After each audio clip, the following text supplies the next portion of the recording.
Hi, I'm Catalina. Most people call me Kat, except my parents, who insisted on using my full name. Probably because they spent 3 weeks arguing over what to name me. That should have been my first clue about how they operated. Catalina, darling, pass the salt, my mother said during our monthly dinner, her voice carrying that artificial sweetness she reserved for when others were around.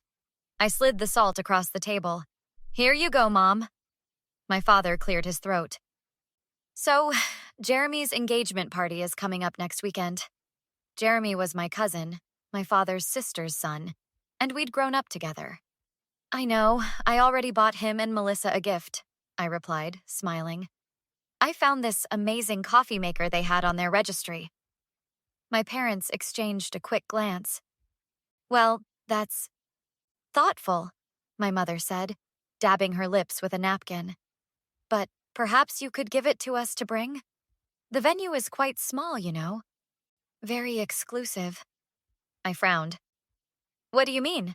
It's at Aunt Linda's house. I've been there dozens of times. Yes, but with the in-laws coming and all the extended family. My father trailed off. What your father is trying to say, my mother interjected, is that there simply isn't room for everyone. Difficult decisions had to be made about the guest list. I set my fork down. Are you saying I'm not invited? Another glance between them. It's nothing personal, Catalina, my father said. Jeremy just had to be selective. The next day, I called Jeremy directly. Hey, Kat, what's up? He answered, sounding genuinely happy to hear from me. Hey, Jeremy, quick question about your engagement party. What time should I arrive? A pause. We're starting at 3, but I thought you weren't coming. Your parents RSVP'd just for themselves. My stomach dropped. My parents told me the venue was too small and you had to make cuts to the guest list. What? No, we've got plenty of room. In fact, I specifically asked your mom if you were coming when she called to RSVP. She said you were busy with work and couldn't make it. I gripped my phone tighter. And you believed that? Without checking with me? I'm sorry, Kat. I should have called you directly. Of course you're invited. After hanging up, I sat stunned. Then my phone buzzed with a text from my friend Vanessa.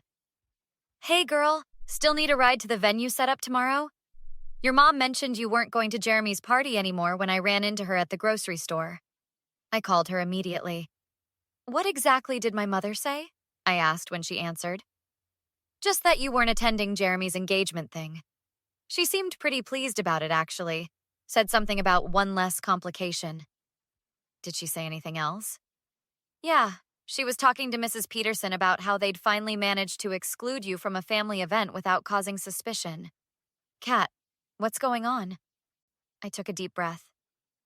I think I need to find out exactly what my parents are up to, and why they're so determined to cut me out of family gatherings. They've done this before? Vanessa asked, sliding a coffee across the table to me. Looking back, there were signs. Remember my cousin Ellie's wedding last year? My invitation mysteriously got lost in the mail. But why would your own parents try to exclude you from family events? Vanessa's brow furrowed. That's what I need to figure out. I pulled out my phone. I'm calling my brother. My brother Alex answered on the third ring. Hey sis, what's up? Alex, did you know Mom and Dad told me I wasn't invited to Jeremy's engagement party? A pause. Yeah, they mentioned something about that. Said you and Jeremy had some falling out? That's completely false. I just spoke with Jeremy. He thought I was too busy to attend because that's what Mom told him. Wait, seriously? That doesn't make sense? Exactly. Have Mom and Dad ever said anything about me to you? About why they might want to keep me away from family gatherings? Alex hesitated. Look, Kat, they're our parents. I'm sure there's just been some misunderstanding. Stop defending them for 1 second and answer the question, I snapped. Fine. They've made comments about how you complicate things or ask too many questions. Dad once said family events go smoother without you there. I thought they were just being their usual critical selves. My chest tightened.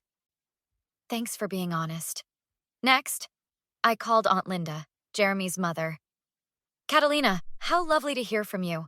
Are you excited about the party? Actually, Aunt Linda, I just found out I was even invited. Mom and Dad told me the venue was too small. What? That's ridiculous. My house hasn't shrunk since the last time you visited.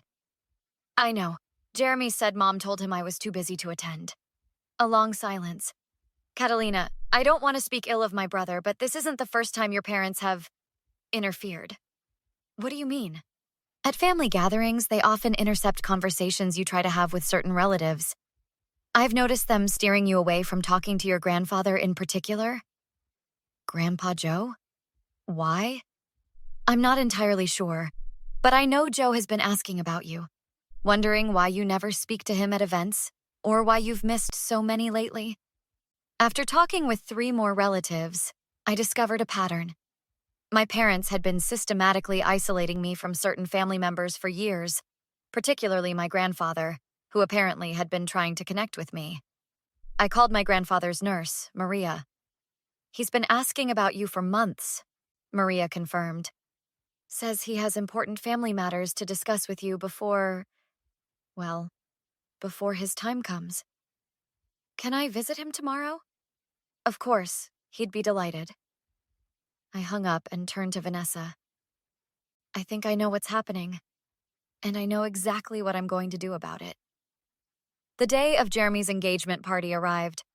I walked into Aunt Linda's backyard wearing my favorite blue dress, a small gift bag in hand. The first person I saw was my mother, who nearly dropped her champagne flute. Catalina, what are you doing here? You weren't invited. Her voice trailed off as heads turned. Actually, Mom, I was invited.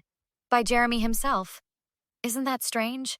He seemed confused when I mentioned you told me the venue was too small. My father appeared beside her. There must have been a misunderstanding. We thought, no, Dad. There was no misunderstanding. You deliberately tried to keep me away, just like you've been doing at family events for years. Keep your voice down, my mother hissed. People are staring. Good. Let them hear this. I visited Grandpa Joe yesterday. My parents' faces drained of color. He told me everything. About the trust fund he set up for me. The one you've been keeping secret while helping yourselves to the money. That's absurd, my father spluttered. Your grandfather is confused. His mind isn't what it used to be. Is that why you've been intercepting his calls to me? Keeping me away from him at every family gathering? Making excuses about why I couldn't visit him at the nursing home? We were protecting you, my mother insisted. Your grandfather has always been difficult. We didn't want him filling your head with nonsense. Nonsense like the fact that I have a trust fund worth over $2 million that I should have gained access to when I turned 25. I'm 28 now, Mom. Aunt Linda stepped forward. Charles, Janet, is this true? Have you been stealing from your own daughter? Of course not, my father shouted. We've been managing that money responsibly, making investments. In what? I interrupted. Your vacation home in Florida? Mom's luxury car? The business venture you started last year that mysteriously failed? My mother grabbed my arm. You ungrateful little... Let go of me, I said calmly, pulling my arm away. I've already spoken with Grandpa's lawyer. He's launching a full investigation into the trust. Every penny you've taken will be accounted for. You can't prove anything, my father snarled, his composed facade crumbling. It'll be our word against yours. Actually, said a voice behind me, there's quite a paper trail. My grandfather's lawyer, Mr. Finch, stepped forward with a folder in hand. Bank transfers, suspicious withdrawals, forged signatures.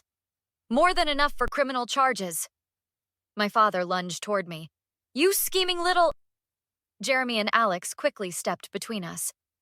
I think you should leave, Jeremy said firmly to my parents. This is supposed to be a celebration. This isn't over, my mother hissed as they were escorted out. You'll regret this, Catalina. We're still your parents. Parents don't steal from their children, I replied. And they don't try to isolate them from their family. All rise, announced the bailiff as the judge entered the courtroom. 3 months had passed since the confrontation at Jeremy's engagement party. My parents sat at the defendant's table, both looking smaller than I remembered. After the hearing, Mr. Finch approached me in the hallway. Congratulations, Catalina. The judge's ruling was clear. Your parents must repay every cent they took from your trust fund, plus interest. And with the criminal charges for fraud and embezzlement, they're facing potential jail time. Thank you for everything, I said, shaking his hand. As we walked toward the exit, I heard my mother's voice. Catalina, please, can we talk? I turned to see both my parents approaching, their lawyer trailing behind them. There's nothing to talk about, I replied. We're your parents, my father said. Family is supposed to forgive. Forgive? I laughed without humor. You stole over $1 million from me. You isolated me from my grandfather during the last years of his life. You tried to turn other family members against me. We made mistakes, my mother said, her voice breaking. Terrible mistakes. But we love you. If that's love, I want no part of it. Please, my father begged. We can make this right. We'll pay back everything. You'll pay it back because the court ordered you to, I corrected him. Not out of remorse. What can we do? My mother asked. Tell us how to fix this. Nothing. There's nothing you can do. Some bridges once burned can't be rebuilt. I turned to walk away. You can't just cut us out of your life, my father called after me. We're your parents. I stopped and faced them one last time. Watch me. Outside the courthouse, Alex, Vanessa, and Aunt Linda waited for me. How are you feeling? Aunt Linda asked, embracing me. Lighter, I answered truthfully, like I can finally move forward. Grandpa Joe would be proud, Alex said. He always said you were the strongest one in the family. I just wish he could have seen this, I said, thinking of my grandfather who had passed away just weeks before the trial. He knew you would stand up for yourself, Aunt Linda assured me. That's why he made sure Mr. Finch had all the documentation ready. So what now? Vanessa asked as we walked toward the parking lot. What's next for the newly financially independent Catalina? I smiled, feeling the warmth of the sun on my face. I'm thinking of starting a foundation in Grandpa's name, something to help elderly people who've been isolated from their families, and maybe travel a bit. Sounds perfect, Alex said. And for what it's worth, I'm sorry I didn't see what they were doing sooner. You see it now, I replied. That's what matters. As we drove away from the courthouse, I didn't look back. Some people say revenge doesn't bring peace, but they're wrong. Sometimes justice is exactly what you need to finally move forward. Have you ever had to stand up to family members who betrayed your trust? What would you have done in my situation?